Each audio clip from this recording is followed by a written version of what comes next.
안녕하세요. 영동 상촌농원입니다. 곧 언제 막 비가 내릴 것 같네요. 비 내리기 전에 영상을 찍으려고 제가 이제 준비를 좀 했어요. 제가 사용하는 거를. 저렇게 앞에 내두니까 꼭 장사꾼 같네요. 장사꾼은 아니고 이제는 10년차 사과 농사를 열심히 배우면서 짓고 있는 영동 상촌농원입니다. 예, 오늘은 칼슘 문제 효과, 칼슘 종류, 칼슘 시기별 어떤 칼슘을 사용하면 좋은지, 그리고 제일 중요한 오늘 제목인데요. 농약과 혼용할 수 있는 방법에 대해서 제가 최선을 다해서 한번 설명을 드릴게요.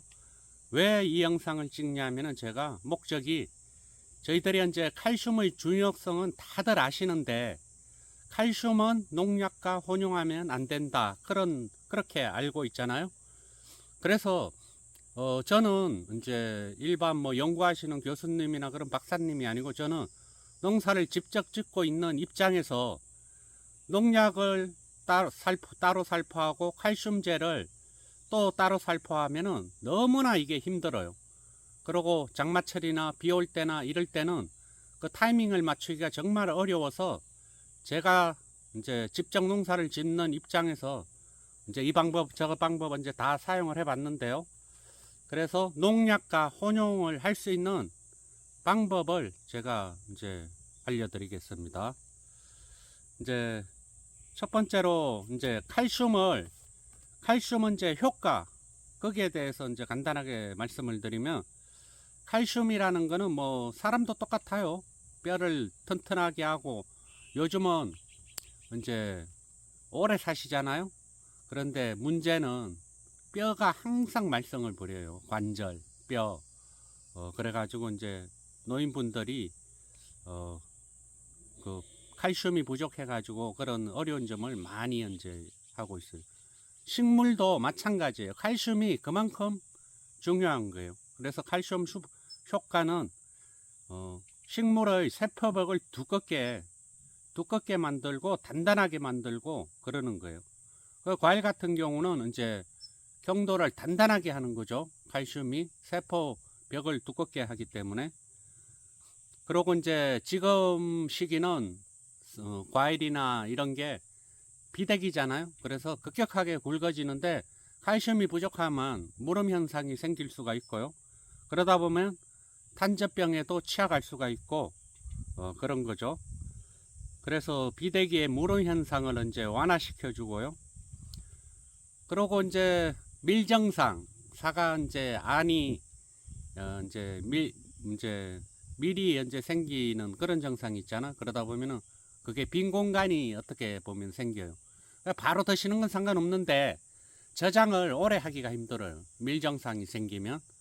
소비자분들은 또 그거를 갖다 꿀사과라고 하는데, 그거는 농사를 짓는 전문가 입장에서는 그 꿀사과라는 그런 말이 좀 소비자들 입장에서는 좀 와전이 돼 가지고 좋은 말로 이제 와전이 된 거죠.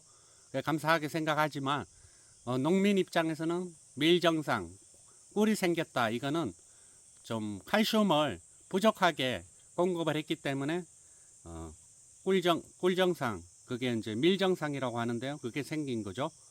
그리고 칼슘을 잘 이제 보충을 해주다 보면 당도도 올라가는 상승 효과가 분명히 있어요. 그리고 탄저병이나 이런 거 이제 예방할 수 있는 그런 것도 이제 있다고 봐야 되고요. 칼슘이 부족하면 여러 가지 생리장애도 일으킬 수가 있고, 그래서 칼슘이 부족하지 않게 공급을 해줘야 되는데, 기후 여건상 저희들이 단독으로 살포하다 보면은 이걸 제때에 공급을 해주지 못해요. 그래서 목적이 오늘은 그걸 어떻게 하면은 식물이 필요한 최소한의 칼슘을 공급을 해줄 수 있는지, 거기에 이제 초점을 맞춘 그런 영상입니다. 칼슘 종류를 이제 다음으로 이제 알아보면요.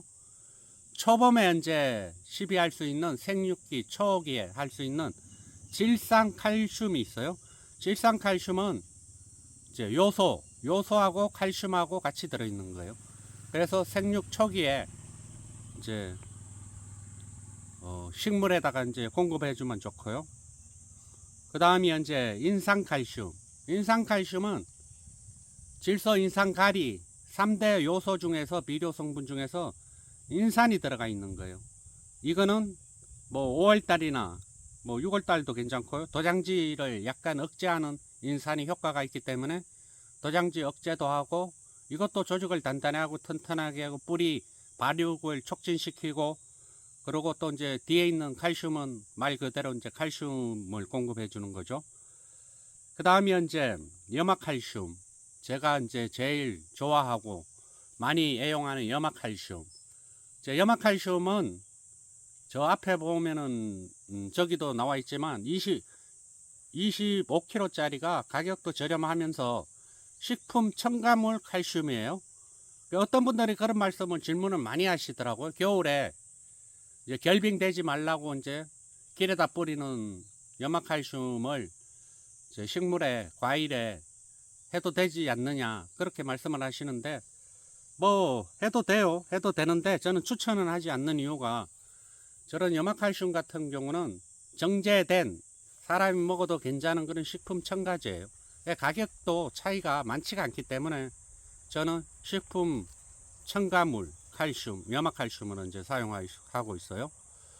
저거는 이제 오늘 주제 중에서 좀 벗어나는 건데, 저거만큼은 단독으로 살포를 해야 돼요. 고온기 이럴 때는 1kg, 500L SS기 한 차에 이제 1kg 정도만 추천을 드리고, 그러고 이제 염화칼슘이 저기에 보면은 75%가 칼슘이에요. 염화칼슘. 다른 질산칼슘, 인산칼슘, 다른 것들은 칼슘이 농도 이제 좀 낮아요, 농도가. 그래서 염화칼슘을 제가 선호하는 건데, 또 조심해야 되는 게 단독 살포를 해야 되기 때문에 그게 이제 조금 어려운 점이 있죠. 그 다음이 이제 초산칼슘이에요. 초산칼슘. 그 다음이 탄산칼슘. 탄산칼슘은 이제 고온기에 일소 피해가 많이 있잖아. 약간 경감시켜 줄 수 있는 그런 효과도 있어요. 왜 그런가 하면 탄산이 이렇게 잎이나 과일에 하얗게 묻어 가지고 햇빛을, 자외선을 약간 차단하는 그런 이제 효과가 있는 거죠. 그런데 저는 그 약흔, 비료 그 탄산 그 약흔이 남아 있기 때문에 저는 선호하지 않아요. 다른 칼슘제도 많기 때문에 일소 피해나 그런 거는 다른 일소 방지제가 있기 때문에 그걸로 이제 장마 끝나면 일소 방지제를 이제 농약과 혼용해서 살포해서 일소는 그렇게 방지하고 있고요. 탄산칼슘은 별로 선호 안 하고, 그래서 초봄에 제일 먼저 해야 될 게 이제 칼슘을 공급해 주고 싶으면은 질산칼슘. 이제 저 같은 경우는 참고로 말씀을 드리면 사과나무에 지금 3번을 칼슘을 연면 시비를 했는데요. 그 3가지가 인산칼슘, 염화칼슘, 초산칼슘 이렇게 했어요.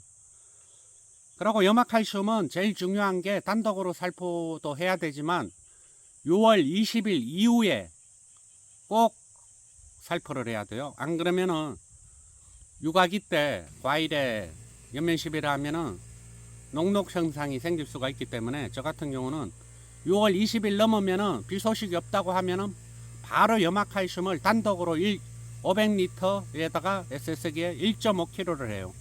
효과가 제일 좋기 때문에. 그러고 육아기 때 칼슘을 공급해 줘야지 후기로 가면 갈수록 흡수율이 떨어지기 때문에 염화칼슘을 제가 6월 한 20 며칠 날 염화칼슘을 했고요. 그리고 인산칼슘은 이제 이것도 뭐 당도도 올라가고 인산이 도장지 억제가 돼서 인산칼슘 한번 했고요. 농약과 혼용해서 초산칼슘도 제가 한번 하고, 그래서 인산칼슘, 염화칼슘, 초산칼슘 이렇게 3번을 이제 사과나무에 이제 공급을 해줬어요. 앞으로 이제 장마가 끝나면은 이제 그때 또 이제 제가 이제 칼슘제를 칠 건데, 핵심은 고온기 때 7월, 8월 이럴 때는 염화칼슘 같은 경우는 1kg 내외로 단독 살포하더라도 500리터 SS기에 1kg 내외로 하는 게 안전하다고 생각을 하고요.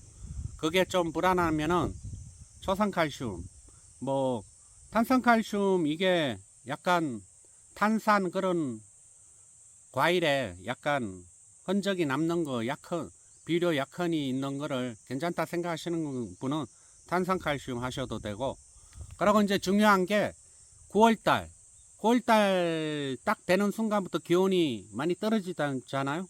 그러면 저는 무조건 수확 때까지 염화칼슘만 해요. 염화칼슘에다가 붕산을 100g 정도 하면은 좋다는 얘기를 많이 들으셨을 거예요. 저도 저번에 할 때 100g을 했어요. 그런데 한 번만 해야지, 염화칼슘 칠 때마다 붕산을 넣으면 안 돼요. 그러면 붕산 과다가 되기 때문에 저 같은 경우 저번에 염화칼슘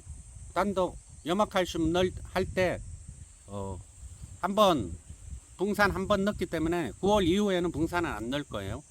그래서 염화칼슘만 9월 넘어서는 1.5kg 단독으로 해서 한 3번 정도, 그 정도 더 시비를 해줄 거예요. 그러면은 아주 품질 좋은 그런 고품질 사과를 생산할 수가 있다고 생각을 하겠습니다. 그러면은 이제 오늘 핵심 내용, 농약과 칼슘을 이제 혼용할 수 있는 방법에 대해서 이제 말씀을 드릴게요. 어떤 질문을 하든, 유튜브 크리에이터들한테 질문을 하든, 아니면 교수님한테 질문을 하든, 공무원한테 질문을 하든, 칼슘을 농약과 혼용해도 됩니까? 하는 질문이 제일 많아요. 그런데 그분들이 모두가 다 한결같이 하는 말이, 칼슘은 단독으로 해야 된다. 연면 시비할 때 단독으로 해야 된다. 그게 원칙이에요. 왜 그런가 하면은 농약과 혼용했을 때는 문제가 생길 수가 있어요. 잎이 탄다든지 과일이 농농생삭이 생긴다든지, 그게 그러면은 책임을 못 지잖아요. 그래서 공적인 그런 위치에 있는 분들은 절대 그렇게 염화칼슘이든 뭐 어떤 칼슘이든 단독으로 하라고 그래요. 안 그러면 말 한번 잘못하면 책임을 져야 되기 때문에 농약사에서나 어디서나 혼용해라 이렇게 말을 못해요. 그런데 저는 박사도 아니고 교수도 아니고 현장에서 직접 농사를 짓는 사람 입장에서 이걸 따로따로 한다는 게 이게 정말 어려워요, 이게. 그래서 최선의 방법을 이제 찾은 게 뭔가 하면은, 저희들이 이게 칼슘이든 비료든 농약이든 물 SS기 500리터에 투입할 수 있는 비료양이나 농약량이나 적정량이라는 게 있잖아요. 농약 회사에서 이제 얘기하는 그런 적정량이 농약마다 다 있고, 비료마다 다 종류별로 500리터에 몇 킬로를 타라, 연면 시비할 때 그렇게 다 나와 있죠. 칼슘제도 마찬가지예요. 그 회사에서 추천하는 거를 필히 아셔야 돼요.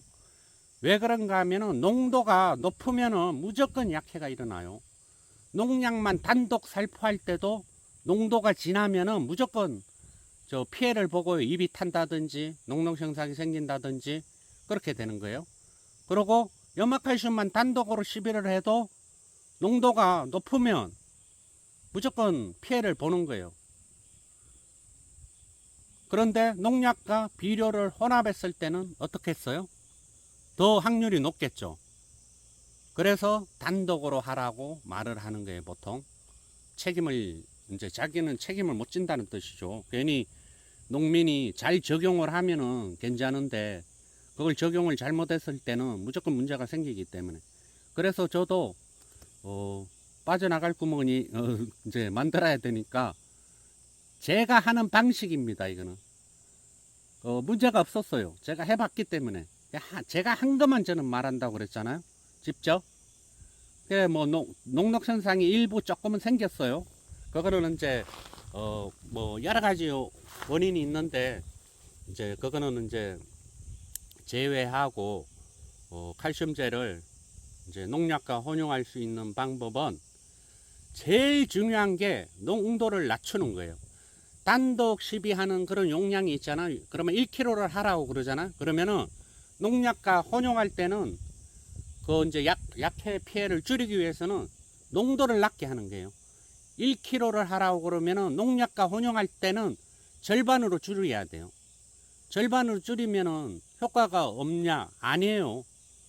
식물이 필요한 그런 칼슘이 100이면은 아예 안 주는 것보다는 50%라도 주면은 엄청 중요한 거예요.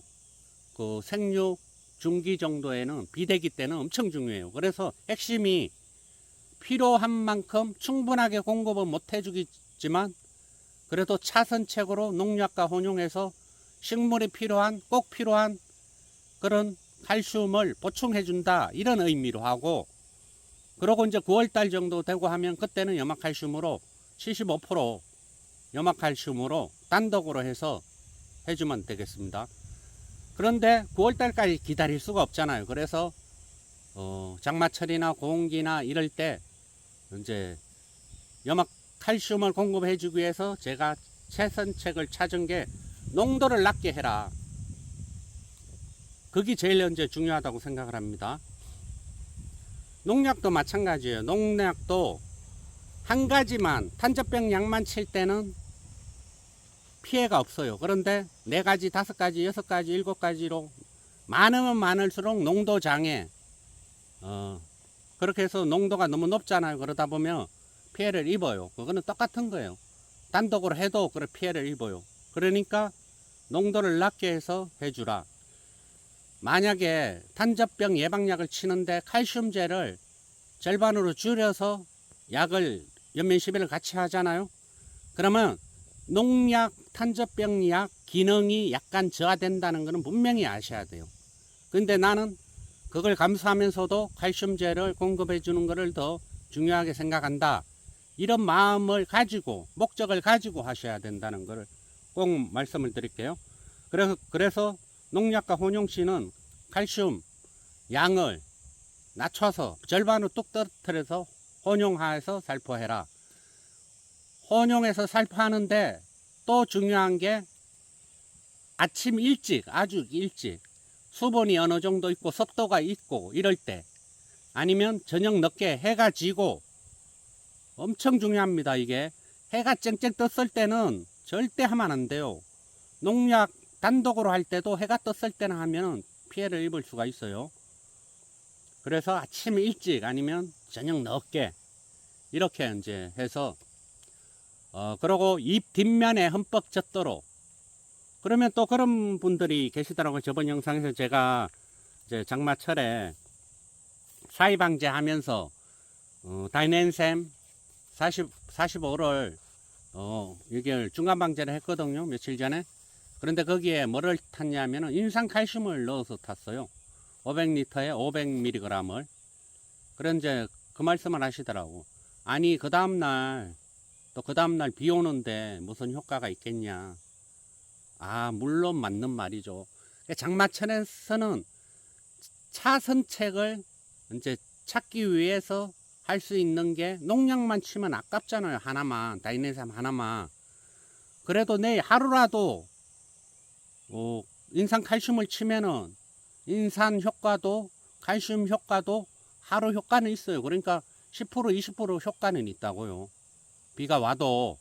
그리고 잎 뒷면에 전착제를 넣기 때문에 잎 뒷면에 착 달라붙은 거는 비가 강우가 쏟아지지 않는 이상은, 적당히 어느 정도 왔을 때는 100% 만족하지는 못하겠지만 식물이 필요한 장마철엔 특히 그렇다고 그랬잖아요. 뿌리 활동이 저조하고, 그래서 연면 시비를 하는 이유가 응급조치 그런 거예요.